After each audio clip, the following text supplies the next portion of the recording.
నమస్తే అండి. ఇదిగోండి, నేను కొబ్బరి పూరీలు చేస్తానికి మీకు చూపించలేదు, ఏమనుకోవద్దు. నేను చేశాను. మా సునంద గారు ఆ వీడియో పెట్టంగానే ఏంటి పిండి కొట్టావు, అరిసెలయ్యి పూరీలు అయ్యి అంటారు వచ్చారు. చూడండి, టేస్ట్ చూడండి. ఫస్ట్ పర్వాలేదు, ఫస్ట్ చూడండి.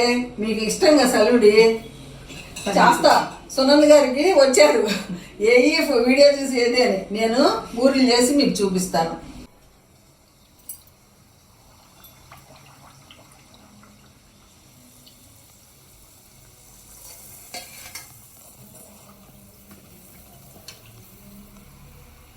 బూరెప్పుడు ఇట్లా పొంగితే పర్ఫెక్ట్ బూరె అండి.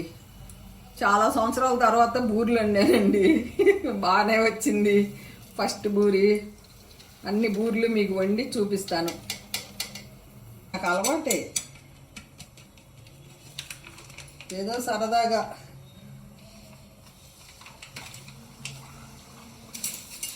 నాకు అది వచ్చేలోపు ఇంకోటి చేసేస్తా. పూరీలాగా ఇట్లా అంతే, ఇట్లా నూనె పోయాలి అంతే.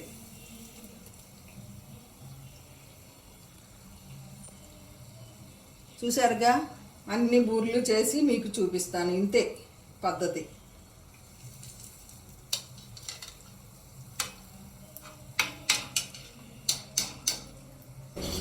ఇవ్వండి బూరెలు. సగం వండే, ఇంకా సగం ముందు వండేసి మొత్తం చూపిస్తా. ఏదో సరదాగా మీ పద్మ అంటే కొబ్బరి బూరెలు తినాలనిపించింది, చేశాను.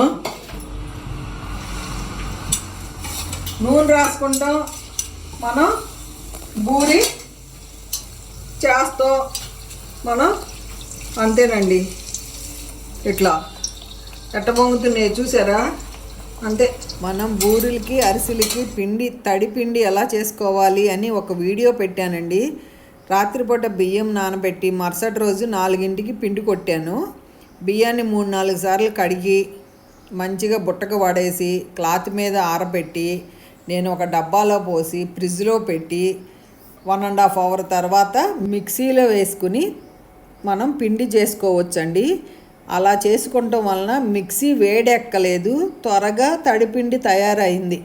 ఆ వీడియో తప్పకుండా చూడండి. మీకు చూస్తే చాలామందికి ఉపయోగపడుతుంది. తడిపిండి కొట్టుకోవడం ఇంత ఈజీనా అని మీరే కామెంట్స్ రాస్తారు. ఆ వీడియో మీకు ఎండ్ స్క్రీన్లో పెడతాను, చూడండి. మీడియం అండి, మరీ హై పెట్టకూడదు, గుర్తుపెట్టుకోండి.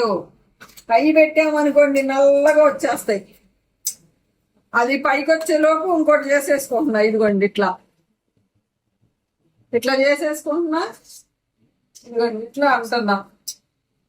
ఎప్పుడైనా పూరీలకేంటి బూరెలకేంటి ఇట్లా అంటే చక్కగా పొంగుతాయి. ఎట్ట పొంగుతున్నాయో.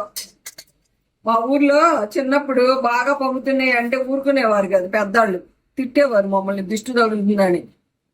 మా ఊర్లో పప్పలు ఉండే కథ చెప్పాలి ఈసారి మీకు చెప్తా. వసనందుగానే ఇక్కడే ఉంచేశాను. చెయ్యి నువ్వు పిండి కొట్టి పూర్తి పెట్టకుండా మాకు నువ్వు పిండి పెడతావా అంటూ వచ్చారు. మీకు కూడానండోయ్, మీకు పెట్టకుండా నేను అసలు ఏ పని చేయను. ఇవ్వండి చూసారా, ఇప్పుడు బూరెలు చూసి అందరూ బూరెలు చేసేస్తారు. నేను చేతులు కట్టుకుని వచ్చి మీతో మాట్లాడతా. ఏమండి, పిండి వీడియో పెట్టంగానే 1 నిమిషం అవ్వంగానే ఫోన్ చేసి మాకు అరిసెలయ్యి బూరెలు అయ్యి వచ్చేస్తున్నానని వచ్చేసారు. ఉండండి మీకు చేసిస్తానని చెప్పి చేసామండి. నిజంగా తప్పడు చేసిన, సింపుల్గా చేసిన అది ఎట్లా ఉంచున్నది కదా, టేస్ట్ చూసారు. సూపర్, మీరు చేసే సూపర్. కాబట్టి ఇదిగోండి అన్ని బూరెలు పొంగినాయండి. కట్ చేస్తున్నాను చూడండి, దగ్గరికి సింగిల్ హ్యాండ్తో చేసినట్టు మమ్మల్ని ఏం హెల్ప్ చేయలేదు కదా ఒక్కటే. ఇదిగోండి సునంద్ గారు చెప్పండి టేస్ట్. ఏమండి మీకు కూడా ఉంది, ఇక్కడి నుంచి ఎట్లా తింటారో నాకు తెలీదు. ఆశ అయితే పెడుతున్నా, తినాలి. చాలా రోజులైంది కొబ్బరి పూరీలు తినాలి నేను చేసిందని. చాలా బ్రహ్మాండంగా వచ్చింది. కాసేపట్లో చేసింది అసలు పత్తి బూరి పొంగిందండి. నేను వీడియో తీయలేదు ఎందుకంటే లేట్ అయిపోయింది, 8 అయిపోయింది ఇప్పుడు నైట్. నిజంగా బియ్యం కొలత పెట్టుకోలేదు, బెల్లం కొలత పెట్టుకోలేదు, సుమారు చేసేసానండి. సూపర్గా వచ్చినాయి. మీకైతే త్వరలో నేను పాకం ఎలా పట్టాలి, కొబ్బరిని ఏం చేశాను అన్నీ మీకు చెప్తాను వివరంగా. ఓకేనా అండి? ఈ వీడియో ఎలా ఉందో కామెంట్ రూపంలో తెలియజేయండి. మిమ్మల్ని ఆశ పెట్టాను. ఎందుకంటే మనం ఇంట్లో చేసుకుంటే చాలా రోజులు నిల్వ ఉంటాయి. త్వరలో నాకు కుదిరినప్పుడల్లా నేను మీకు కొత్త రకం వంటలు చూపిస్తాను. ఓకే అండి, ఉంటానండి, బాయ్ అండి. మా సునంద గారికి కొబ్బర్లు బూర్లు పెట్టాను. మాకు సలివిడి ఆమెకి సలివిడి అంటే ఇష్టం బాగా. సలివిడి టేస్ట్ తోటే అసలు వచ్చినాయి బూర్లు, కొబ్బరి బూర్లు అండి. కొబ్బరి బూర్లు. ఒక కాయ వేసాను, కొబ్బరికాయ.